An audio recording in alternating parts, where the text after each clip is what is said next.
What's going on, everybody? This is Afro Think Tank. Today I just want to talk about how we as Africans are in a battle for the minds of our people. We as Africans are now educating ourselves on our plight around the world.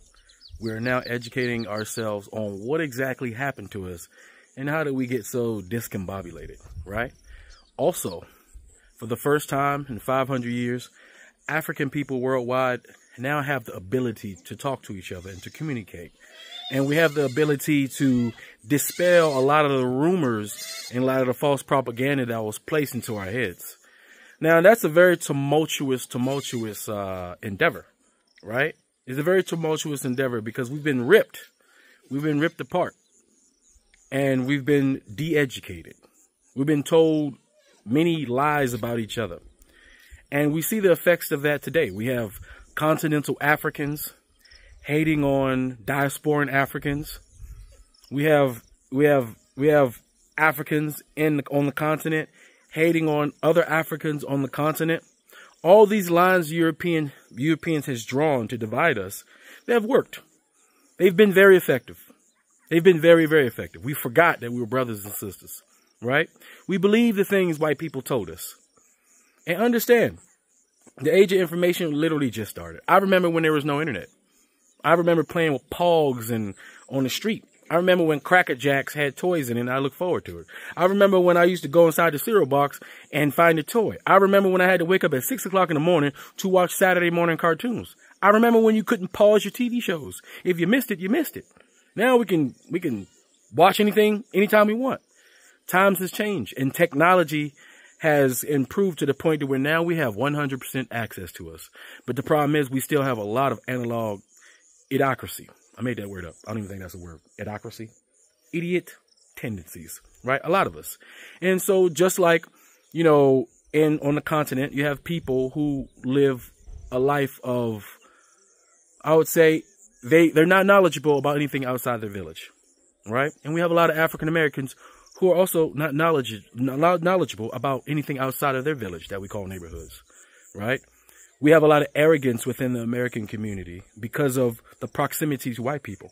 Remember, as African Americans, we live with the most arrogant Europeans on the planet. The Europeans that we live with are so arrogant, they think they're better than their motherland. They've disavowed their motherland. And we've picked up a lot of those traits, right? They've taught us, African Americans, to disavow our motherland. They taught us to be arrogant and that American and that exceptionalism, that Christian, they drilled that into our heads, right? And we couldn't see any other perspective. They told us Africans weren't, understand, continental Africans. They taught us in school. They taught us on TV. They taught us that Africans are nothing. So what do you expect African Americans to believe? You can't expect African Americans to be proud of that. Proud of the misinformation. As you can see, we live in an age not only of information, but misinformation. Misinformation has even changed to the point where you can create things and see things that's just not true, right? So we have to get better at digging through the misinformation and getting to the real information. The battlefield has changed, right? The battlefield is on social media. People used to not even take social media serious, but now it's the #1 form of news and information and entertainment. Remember when people thought that social media people they were nothing. No one respected the social media guy. No one respected the individual that picked up the camera and started to talk. Nobody. The news anchors who get paid hundreds of millions of dollars to lie on behalf of corporations and politicians who are bought by those same corporations, they look down upon us. But now look at them now. They rely on us. All right. We rely on ourselves to dig through the true information of what's going on. We as African Americans are just now starting not to be afraid to go to Africa. Listen, they made us afraid to go to Africa. They made Africa look like the worst place on the planet. Look at the movies that used to come out. Look at the cartoon Tarzan. They made the white man the king of the jungle. Okay? Then they made other knockoffs like Beastmaster. They made the lily white blonde-haired guy the king of the jungle. White people have been cosplaying black people this entire time while telling us we ain't shit, but they worship us. You understand? It's time for us to worship ourselves. It's time for Africans to finally worship ourselves, right? what I'm going to do, I'm going to put a compilation of a few people who become enlightened, right? I know I'm not by myself. I feel like I speak for the average intelligent African American, the average intelligent African who's looking on the internet and see all these fake showmen on TV grifting you for your money under the guise of Pan-Africanism, under the guise of pro-blackness. As long as you give them money, they're going to be pro-black. And once the money dries up from being pro-black, they're going to be pro-white. Because as you can see, some of these pro-black people are now pro-white, right? Because they want the white person to accept them. And here's the thing. These grifters that's going the pro-white route, that's going the all lives matter route, guess what? That's the end of the road for them because they can't come back. People like Candace Owens trying to switch the grift. People like Tariq Nasheed trying to switch the grift for the 30th time. I don't know what he's going to have next. I don't know what he's going to do next, right? People, failures like Pan-African Strike Back, who's so stupid. His name is Pan-African Strike Back, but yet he's a right Christian conservative. What white person is typing in Pan-Africanism, looking for black people to be shields for their white supremacist ideologies? Right? So we got losers on the bottom end and we got people who've made it, but they're coming to the end of the road. Right? We went from the Sonetta days to these Tariq Nasheeds and Dr. Umar days, these YouTubians, right? As he likes to call them. And he's the YouTubian himself. Right? And so the real people like myself and most of the real Pan-Africans who are not on YouTube because they're too busy doing the work. Right? I represent that guy. I represent the guy that comes on, that turns on YouTube and social media and look at these idiots and be like, what the fuck are they talking about? What the fuck are they talking about? The ones that would take the time to do a YouTube channel or a social media channel, but they're too busy doing the work.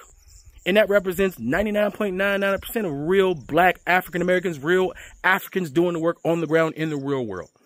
Right? And there's a lot of black people that's being awoken, right, from their ignorance and they're being enlightened. So I'm going to put a few videos here so you can see the regular people that's being enlightened. Most of those regular people that's being enlightened, they're on TikTok. Because TikTok is where the average person who's not really trying to make money, but they just want to speak from their heart. That's where everybody is. YouTube is for the people trying to make money. I'm over here because I can afford to do this and say what I want to say and not worry about the money because I'm real. Because I make my money a different way. And I'm just trying to show you that you can also do it too. Okay, but yeah, we have to keep fighting ignorance. And I know it's hard. I know the level of ignorance can surprise you. The level of miseducation is surprising. And the level of visceral energy that they have to spew out and distribute their misinformation and hatred towards themselves is shocking. And it can be tiresome. So I encourage all you Pan-Africans and pro-blacks to keep fighting anyway. Because we're going to get these guys one by one. We're going to wake them up one by one by one. And you never know who you're inspiring out there.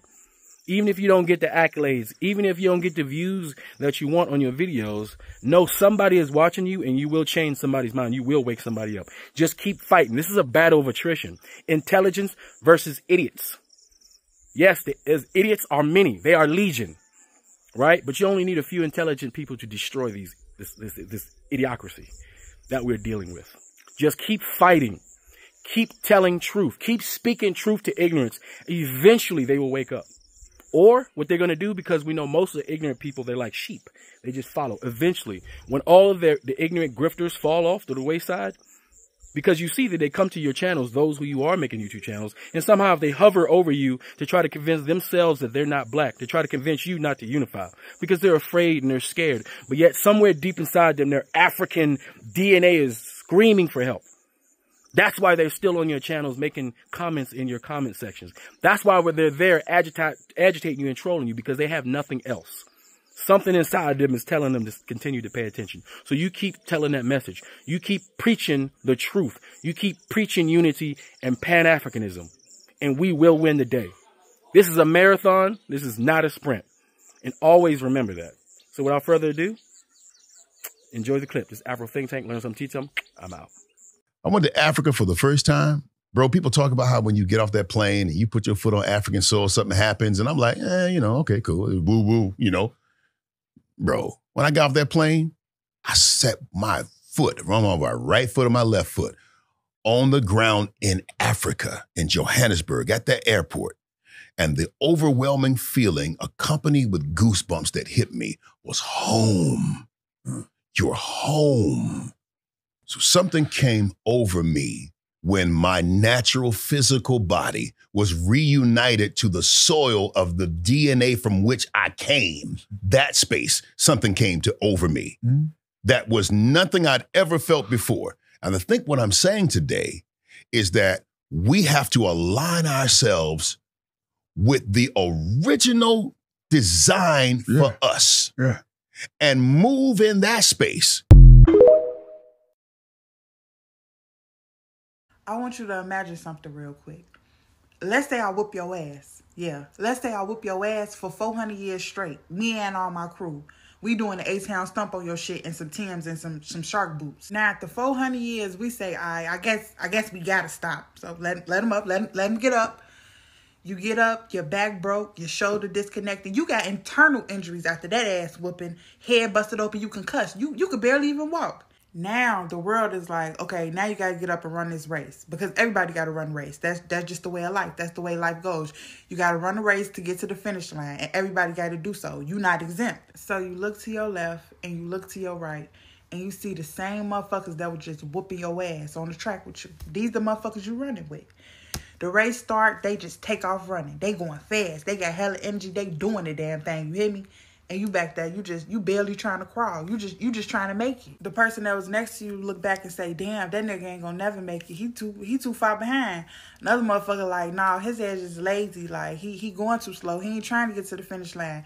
Mind you, these the same motherfuckers that took away your ability to walk. And that's why you gotta crawl to try to get to where you going in the first fucking place. So the reality of it is, while your opponents was training for the race, you was getting your ass whooped.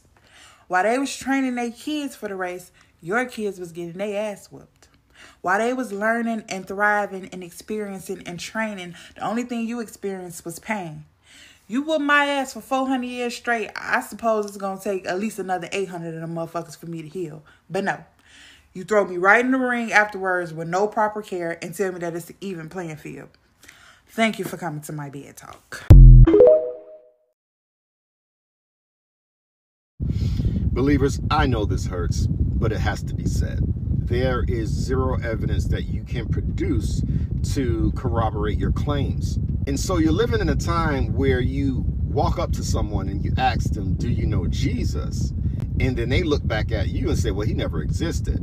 And you fall apart. Oh, the devil, the devil, the devil. It is very interesting how you guys claim the devil whenever there's logical reasoning on the table. You see, the reason why you cannot logically and ethically defend your faith is because it's faith, Christian. It is faith because it's not fact. You must believe because you don't know. And when you guys say things like, I know he lives, I know, you're lying. You can produce evidence for the thing that you know. I know I have 7 children. I don't believe I do, and I can produce all 7 of them. You get what I'm saying? I know that I'm speaking right now into my phone. Then I'm going to upload this to TikTok. I know that. I have to believe that tomorrow will be a great day. Why do I have to believe that? Because there's no possible way for me to know until tomorrow comes. But I can have hope for tomorrow. But hope is not fact. You get what I'm saying? So no, we're not in the last days. Every generation somebody claims that. I'm 52. I can think all the way back to when Jimmy Carter was in office, and you know, Reagan was supposed to be the Antichrist, and you know, it's every generation. Wars and rumors of wars. It's time to let it go. When has there not been wars and rumors of wars? This is no prophecy. This has been brainwashing, lies, fear-mongering, tradition passed down. But now it's time to educate ourselves, especially as Black people, concerning Christianity. Why I feel it is the ultimate disrespect to the legacy of the African to be Christian. Because that's like embracing the enemy who tempted to wipe you off the face of the earth and still desires to see you wiped off the face of the earth. But you love their perceived God. It's time to let it go. What are you scared of? That's the question. Do you know that Africa is the second largest continent in the world? So I was like, if Africa united all, we would be stronger, we would be more powerful, and we would get our needs simply, like the United States of America. And other presidents would be like governors, and no cross borders, no paying visa for going to any country. Like that, life would be perfect. Black Americans always talk about black culture this, black culture that. But do you know what this is? What's up, y'all? So before I launch, I just want to preface everything I'm about to say with this knowledge right here. I am a first-generation Nigerian American. I was born in D.C., but my entire family is from Nigeria. I am 100% African. I took a DNA test. I wasted $100 for absolutely no reason because that motherfucker came back and said, I am 100% West African, Nigeria, Benin, Togo.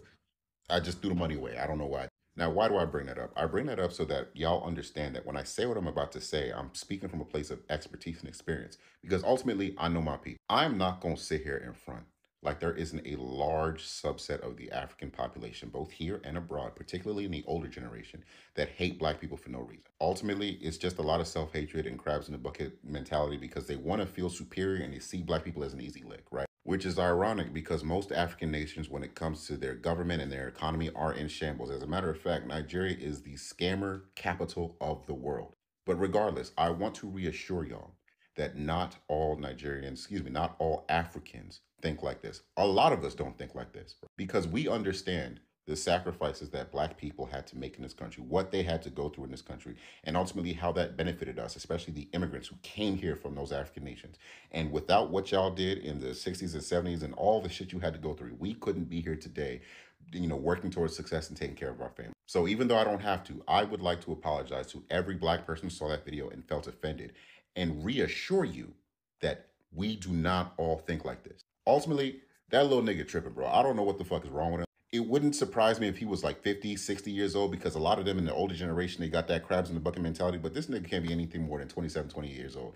I really don't understand why what compelled him to make that video. Ultimately, I don't know where that little nigga's at, but that entire video reeks of black people bullied me when I was younger for being FOB, so I'm going to spend the rest of my life shitting on y'all every which way possible, which is stupid, right? And I get it. I grew up African in the 90s. Trust me, I understand. I can see where that came from. But ultimately, that's not an excuse to, at your big age, right, to be talking that type of nonsense. We supposed to be enlightened and educated in 2024, and you just ignorant as a motherfucker. Like, what's wrong with you, bro?